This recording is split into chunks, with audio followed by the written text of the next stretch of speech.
Smart watch analysis. ನೀವು smart watch use ಮಾಡ್ತೀರಾ? ಇವರ ವ್ಯಕ್ತಿತ್ವ ಹೇಗಿರುತ್ತೆ ಗೊತ್ತಾ? ಇವರು ನಿಮ್ಮ ಹತ್ರ ಇದ್ದರೆ ಚೆನ್ನಾಗೆ ಮಾತಾಡ್ತಾರೆ, ತುಂಬ ಬೇಗ ಮಿಂಗಲ್ ಆಗ್ತಾರೆ, ಕೆಲಸದ ಬಗ್ಗೆ ಮಾತಾಡ್ತಾರೆ.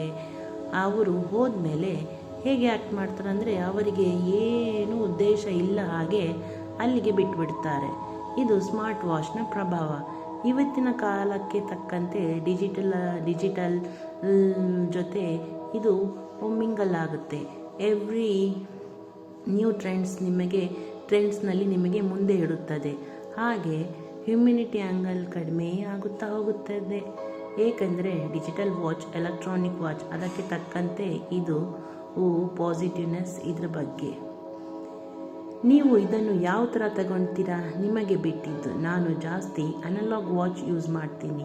ಸ್ಮಾರ್ಟ್ ವಾಚ್ ನಿಮಗೆ ಜಾಸ್ತಿ ಶ್ರಮ ಮಾಡಿಸುತ್ತದೆ, ತುಂಬ ಬ್ಯುಸಿ ಇಡುತ್ತದೆ. ನೀವು ಸ್ಮಾರ್ಟ್ ಯೂಸ್ ಮಾಡ್ತಿದ್ರೆ ಕಮೆಂಟ್ನಲ್ಲಿ ಹೇಳಿ. ಇದು ಎಲೆಕ್ಟ್ರಾನಿಕ್ ಫೀಲ್ಡ್ ಇಂಜಿನಿಯರ್ ಇದ್ದರೆ ಅವರಿಗೆ 50% ತನಕ ಓಕೆ ಆಗಬಹುದು. Thank you.